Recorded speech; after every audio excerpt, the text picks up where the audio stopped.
Assalamualaikum warahmatullahi wabarakatuh. Waalaikumsalam warahmatullahi wabarakatuh. Perkenalkan, nama saya Safari Dirajini. Saya perwakilan lomba Pildarem dari kelas 7D. Pada kesempatan kali ini saya akan membacakan pidato dengan tema akhlak kepada guru. Puji dan syukur mari kita panjatkan kehadirat Allah Subhanahu wa Ta'ala, yang mana karenanya kita dikehendaki menjadi orang yang berani untuk beramal baik. Salawat serta salam semoga terlimpah curahkan kepada sang pendobrak kebatilan, penegak kebenaran, yakni kekasih kita semua, Sayyidina Muhammad Sallallahu Alaihi Wasallam. Amin ya rabbal alamin. Para dewan juri yang saya hormati, teman-teman yang saya sayangi, dan tak lupa juga hadirin sekalian yang namanya tidak dapat saya sebutkan satu persatu, namun tidak mengurangi rasa hormat saya terhadap hadirin sekalian. Semoga kita selalu dalam lindungan dan keridhaan Allah Subhanahu wa Ta'ala. Amin ya rabbal alamin. Hadirin rahimakumullah, seiring dengan berjalannya waktu yang diiringi dengan semakin melemahnya perilaku dan moral, membuat kehidupan kita pada zaman sekarang ini penuh dengan rintangan, penuh dengan penurunan dan hambatan perkembangan akhlak serta moral, khususnya di kalangan anak-anak yang putra dan kaum remaja yang saat ini tidak bisa dibilang berapa orang yang telah menjadi korban. Bila kita alihkan pandangan menuju dunia pendidikan, banyak sekali guru-guru yang hak-haknya tidak terpenuhi. Jauh lebih nista daripada itu, contohnya seperti guru yang jadi tindak sasaran penganiayaan. Hadirin rahimakumullah, hal-hal tersebut sudah menjadi bukti nyata bahwa penurunan akhlak yang terjadi di kalangan anak-anak dan kaum remaja sudah begitu besar. Lalu bagaimana yang harus kita lakukan? Allah sudah memberikan simbol di dalam Al-Quran bahwa murid harus menghormati, menaati, dan memuliakan guru. Jikalau ada guru dan murid, maka berikut adalah 3 adab yang harus dilakukan murid kepada gurunya. Yang pertama adalah menghormatinya. Contohnya seperti tidak memulai pembicaraan dengan gurunya kecuali atas izin gurunya. Yang kedua adalah menaati segala perintahnya. Seorang murid wajib menaati peraturan yang diberikan oleh guru, kecuali peraturan untuk bermaksiat. Contohnya seperti peraturan untuk berpacaran dan lain-lain. Yang ketiga adalah memuliakannya. Contohnya seperti ikhlas dan khidmat kepada guru, dan ramah kepada guru dan keluarganya. Hadirin rahimakumullah, jika seorang murid tidak menjalankan adab-adab yang sudah saya terangkan tadi, maka ilmu yang ia peroleh tidak akan masuk ke dalam hati sunubari. Jadi kesimpulannya, kita harus menimba ilmu, dan kita juga harus menjalankan proses menimba ilmu tersebut dengan cara yang baik. Semoga Allah membimbing kita untuk memuliakan guru tercinta kita. Hadirin sekalian, sebelum penutupan, izinkan saya untuk membacakan sebuah pantun. Buah pisang dijual di jalanan. Sekian yang dapat saya sampaikan. Wabillahi taufiq wal hidayah. Wassalamualaikum warahmatullahi wabarakatuh. Waalaikumsalam. Beri tepuk tangan yang meriah untuk nomor 3. Assalamualaikum warahmatullahi wabarakatuh. Waalaikumsalam. Yang terhormat Kepala SMP Negeri 1 Jatilawang, Bu Ibu Sri Mardiani Wahyuningsi. Yang saya hormati Bapak Ibu guru, staf dan karyawan, serta kakak kelas dan teman-teman yang saya banggakan. Marilah pada kesempatan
Ya. Sekian, terima kasih.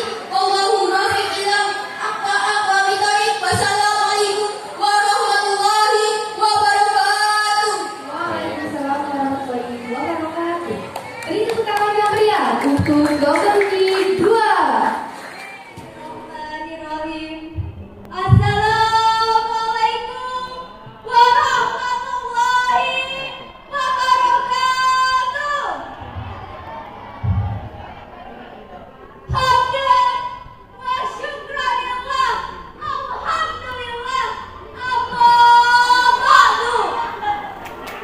Dewan juri yang saya hormati, teman-teman peserta lomba Pildarat yang berbahagia. Pertama-tama, marilah kita panjatkan puja dan puji syukur kehadirat Allah Subhanahu wa Ta'ala yang senantiasa melimpahkan rahmat dan karunia-Nya kepada kita semua, sehingga kita dapat berwajah dalam acara Hari Ulang Tahun SMP Negeri 1 Jatilawang. Tak lupa selawat dan salam senantiasa kita haturkan kepada Nabi junjungan kita, Baginda Nabi Agung Muhammad Sallallahu Alaihi Wasallam.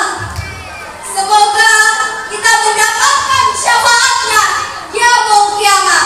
Allahumma amin ya rabbal alamin. Pada kesempatan kali ini, saya Herlia Rosanti dari kelas 7G izinkanlah menyampaikan pidato dengan tema bela negara. Teman-teman, bela negara adalah suatu kewajiban bagi seluruh rakyat Indonesia.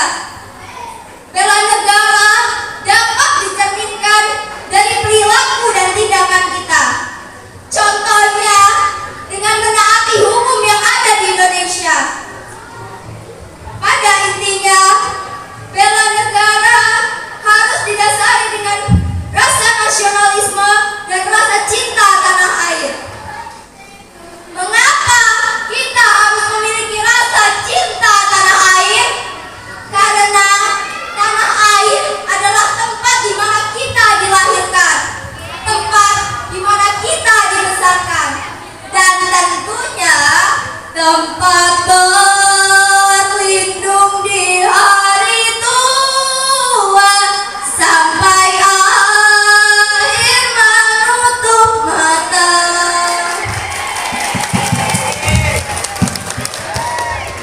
Maka dari itu, kita harus menjaga tanah air ini dengan cara: 1. Mari kita tingkatkan iman dan takwa kita kepada Allah Subhanahu wa Ta'ala. 2.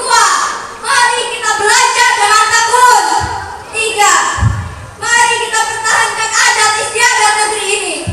4. Mari kita mempererat tali persaudaraan dan menghilangkan sifat-sifat yang dapat memecah belah bangsa ini. Sesuai dengan semboyan Bhinneka Tunggal Ika, berbeda-beda tetapi tetap satu jua. Dan sesuai dengan paribahasa, bersatu kita teguh, bercerai kita runtuh. Dewan juri yang saya hormati, demikian yang dapat saya sampaikan. Mohon maaf atas segala kekurangan. Suradira Jaya Diningrat, Rebut Dening Pangastuti, Rawe-rawe lantas, malang-malang tuntas. Usikum bitaqwallah, Allahumma muwaffiq ila aqwamit thoriq. Wassalamualaikum warahmatullahi wabarakatuh. Warahmatullahi wabarakatuh. Waalaikumsalam warahmatullahi wabarakatuh. Yang saya hormati Kepala Sekolah SMP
tersebut, makanya kita semua perlu adanya toleransi. Dengan menerapkan sikap toleransi dapat menjaga kerukunan antar suku dan lain-lain. Kita sebagai umat Islam juga harus memiliki sikap toleransi sebagaimana dijelaskan dalam Al-Quran surat Al-Hujurat ayat 13 yang artinya, wahai manusia, sesungguhnya kami telah menciptakan kamu dari seorang laki-laki dan perempuan. Kemudian kami menjadikan kamu berbangsa-bangsa dan bersuku-suku agar kamu saling mengenal. Toleransi berarti tidak memaksa beribadah sesuai dengan agama Islam, namun membiarkan agama lain beribadah sesuai dengan ajarannya. Kita sebagai kaum muslimin juga harus tetap berbuat adil walaupun terdapat non-muslim di dalamnya. Dan kita juga dilarang menzalimi hak mereka. Manusia hidup di dunia ini tidak terlepas dengan yang namanya interaksi atau hubungan timbal balik. Karena apa? Karena manusia tidak bisa hidup tanpa makhluk lain dan membutuhkan makhluk lain untuk memenuhi kebutuhan hidupnya dan saling ketergantungan dalam segala bidang kehidupan. Toleransi juga berarti tidak hanya menghargai perbedaan agama saja, namun seluruh perbedaan yang ada di dunia. Contohnya, bila ada seorang yang memiliki kekurangan, maka kita tidak boleh membedakannya. Dan cara untuk menghargai perbedaan dengan sikap toleransi. Tanpa toleransi, semua akan berantakan dan tidak ada kebebasan. Karena itu, marilah kita harus melakukan toleransi. Karena tanpa toleransi, Indonesia juga tidak bisa merdeka. Mungkin hanya sekian pidato singkat yang saya sampaikan. Sebelum saya akhiri, izinkan saya berpantun terlebih dahulu. Nyetir mobil harus hati-hati, walaupun nggak punya asuransi. Beda agama tetap satu hati. Jaga persatuan, ayo toleransi. Mungkin cukup sekian yang bisa saya sampaikan. Terima kasih atas waktu dan perhatiannya. Mohon maaf bila ada tutur kata yang kurang berkenan di hati Bapak dan Ibu guru serta teman-teman semua. Mangan kupat di sidang santen, menawi lepat kula nyuwun pangapunten. Tidak ada gading yang tak retak, tidak ada manusia yang sempurna. Akhirul kalam, billahi taufiq wal hidayah. Wassalamualaikum warahmatullahi wabarakatuh. Waalaikumsalam warahmatullahi wabarakatuh. Waalaikumsalam warahmatullahi wabarakatuh. Bismillah, alhamdulillah, asyhadu an la ilaha illallah wa asyhadu anna Muhammadan abduhu wa rasuluh, amma ba'du. Yang terhormat Dewan Juri yang insya Allah arif dan bijaksana serta hadirin muhadirah rahimakumullah. Kaum muslimin rahimakumullah, pada kesempatan kali ini izinkan saya berbagi kebaikan, yakni dalam hal berbagi wawasan terkait menuntut ilmu.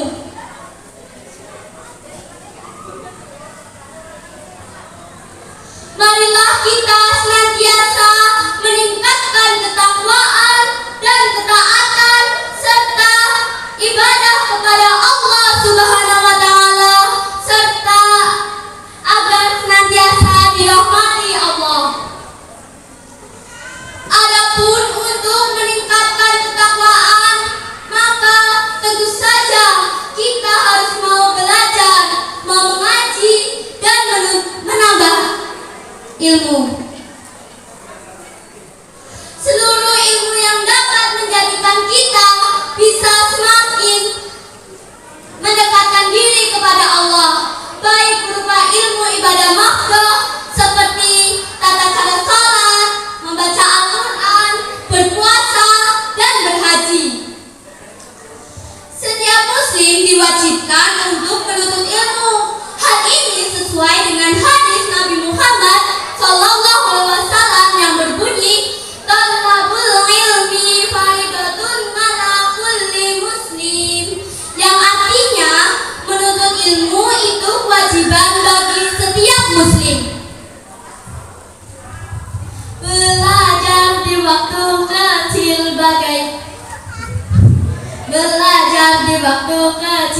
bagai mengukir di atas batu. Belajar di waktu dewasa bagai mengukir di atas air. Dengan semakin sering kita menuntut ilmu, maka kita akan lebih tahu tentang banyak hal. Karena tanpa ilmu, umat Islam akan menjadi terbelakang dibandingkan dengan umat-umat lain di muka bumi ini.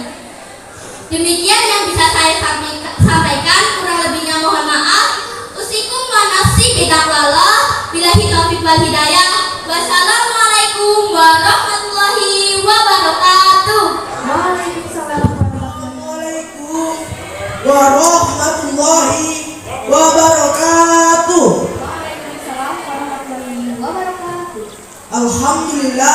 Alhamdulillahirabbil alamin. Wassalatu wassalamu ala asrofil anbiya'i wal mursalin sayyidina wa maulana Muhammadin wa ala alihi wa sahbihi ajmain, amma ba'du. Yang saya hormati dewan juri serta teman-teman yang saya banggakan dan saya cintai, pertama-tama marilah kita panjatkan puji syukur kehadiran Allah Subhanahu wa taala yang telah memberikan rahmat dan hidayahnya sehingga kita dapat berkumpul dalam keadaan sehat walafiat. Tak lupa marilah kita bersolawat kepada junjungan Nabi kita, Rasul kita Muhammad Sallallahu Alaihi Wasallam yang akan kita nantikan syafaatnya di yaumul akhir kelak. Pada kesempatan ini, izinkan saya untuk menyampaikan khotbah dengan tema Birrul Walidain, yaitu berbakti terhadap kedua orang tua. Hadirin yang saya hormati, ketahuilah bahwa berbakti terhadap kedua orang tua hukumnya wajib atau fardu ain. Tak peduli siapa orang tua kita, pekerjaannya, kehidupan sehari-harinya, yang kita panggil ayah dan ibu di rumah, mereka lah orang tua kita. Pernahkah terbayang dalam benak kita ibu mengandung kita dan harus mempertaruhkan nyawanya hanya untuk menyelamatkan kita? Pernahkah terbayang dalam benak kita ayah banting tulang mencari nafkah dalam membiayai hidup kita? Mereka yang mendidik kita serta melahirkan kita, jangan sampai kita sakiti hatinya, tapi kita harus berbuat baik padanya. Hadirin rahimahullah, sungguh Allah Subhanahu wa taala telah berfirman dalam surat Al-Luqman ayat 15. A'udzu billahi minasy syaithanir rajim. Bismillahirrahmanirrahim. Wa wassaynal insana biwalidayhi hamalat ummuhu wahnan ala wahnin wa fisaluhu fi amaini anishkur li wa liwalidayhi ilayya masyir. Artinya, dan kami perintahkan kepada manusia agar berbuat baik kepada kedua orang tuanya. Ibunya telah mengandungnya dalam keadaan lemah yang bertambah-tambah dan menyapihnya dalam usia 2 tahun. Bersyukurlah kepadaku dan kepada kedua orang tuamu. Hanya kepada aku kembalimu. Hadirin yang dirahmati Allah, Al-Kisah menceritakan tentang 3 orang yang terjebak di dalam gua. Salah satu dari ketiga orang tersebut bertawasul menggunakan perantara berbakti terhadap kedua orang tua dengan cara mendahulukan kepentingan kedua orang tua dibandingkan kepentingan pribadi. Islam adalah agama yang sangat menjunjung tinggi ajaran tentang berbakti terhadap kedua orang tua. Bahkan Islam menjadikan ajaran tentang berbakti terhadap kedua orang tua untuk meraih surga Allah. Sungguh sangat rugi dan celaka bagi manusia yang mendapati kedua orang tuanya masih hidup namun tidak bisa mengantarkan dalam surga. Ingatlah, keridhaan Allah ada pada ridhonya orang tua dan murkanya Allah ada pada kemurkaan orang tua. Hadis riwayat At-Tirmidzi. demikian yang dapat saya sampaikan. Kurang lebihnya saya mohon ampun. Saya akhiri. Bisa menggores menjadi luka. Rasanya sakit, amatlah pedih. Cukup sekian dan saya aturkan terima kasih.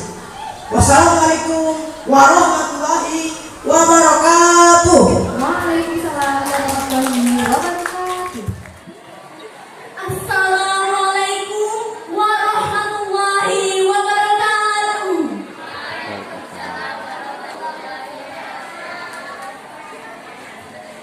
Yang terhormat Ibu Kepala Sekolah SMP Negeri 1 Jatinawang, yang saya hormati Dewan Juri, Bapak dan Ibu Guru, beserta para staf, tak lupa teman-teman dan kakak kelas yang saya sayangi. Marilah kita senantiasa bersyukur atas kehadiran Allah Subhanahu wa Ta'ala, karena taufik, rahmat dan hidayahnya sampai detik ini kita masih diberikan nikmat sehat, nikmat iman dan nikmat Islam. Tak lupa salawat serta salam kita hadirkan kepada baginda Nabi Agung Muhammad Sallallahu Alaihi Wasallam. Semoga kita semua mendapatkan syafaatnya di yaumul qiyamah. Bapak, Ibu dan teman-teman sekalian, pada kesempatan ini saya sedikit mengingatkan tentang akhlak kepada kedua orang tua.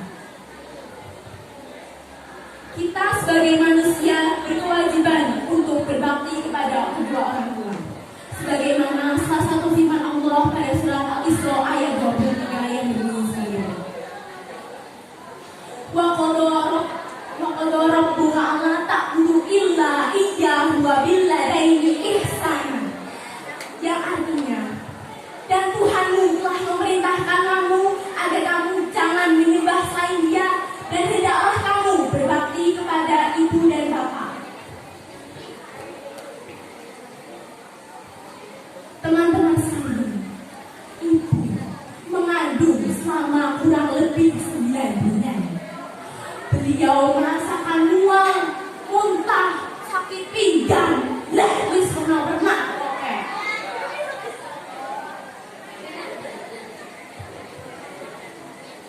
Belum lagi pada saat melahirkan, nyawa jadi taruhannya. Maka dari itu ada suatu banyak yang menceritakan. Ada seorang yang bertanya kepada Rasul, ya Rasulullah, kepada siapa kita harus berbakti kepada pertama kali? Rasulullah menjawab, ibu sampai 3 kali. Mengapa? Karena pada umumnya ibu melewati 3 kesulitan dalam hidup, yaitu mengandung, melahirkan, dan menyusui. Begitu juga dengan ayah. Beliau bekerja banting tulang demi keluarga siang dan malam. Demi apa? Demi siapa? Ya demi kita. Demi kebutuhan ibu dan anak tercukupi, serta hidup dengan layak.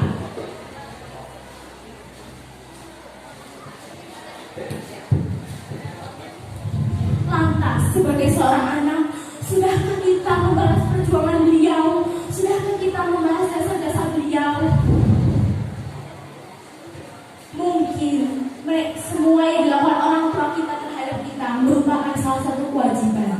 Tapi kita sebagai seorang anak juga punya kewajiban, yaitu berbakti kepada kedua orang tua. Karena ridho Allah Subhanahu wa Ta'ala berasal dari ridho orang tua, dan murkanya Allah Subhanahu wa Ta'ala berasal dari murkanya orang tua.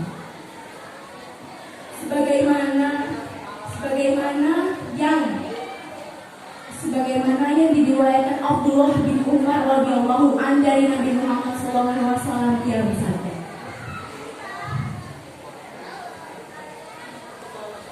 ridho Allah berasal dari ridho kedua orang tuamu, dan murka Allah berasal dari kedua orang tuamu.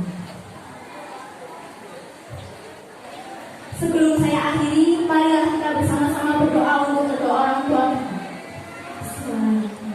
Allahumma firli wali walidayya warhamhuma kama rabbayani shaghira. Amin ya rabbal alamin. Sekian yang bisa saya sampaikan. Mohon maaf apabila masih banyak kekurangan, baik dari tutur kata maupun tingkah laku. Saya akhiri wabillahi taufiq wal hidayah. Wassalamualaikum warahmatullahi wabarakatuh.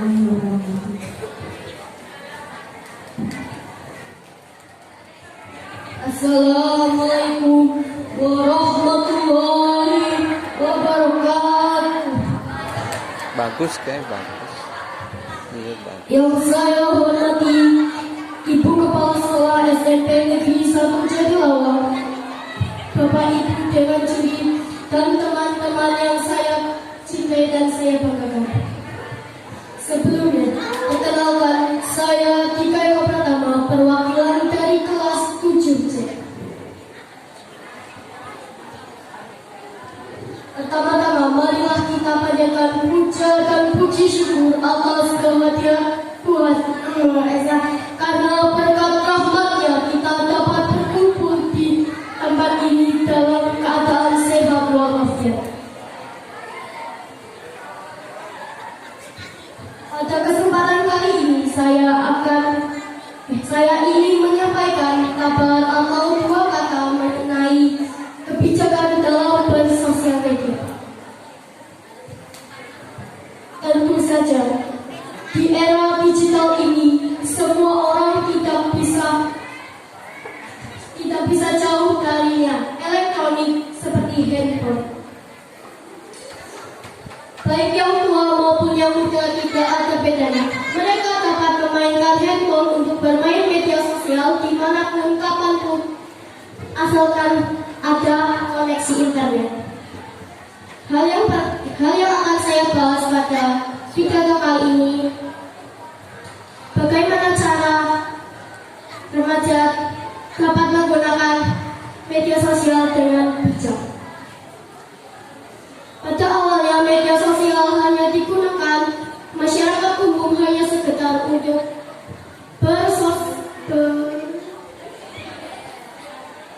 bersilaturahmi atau berinteraksi satu sama lain yang jaraknya sulit dijangkau.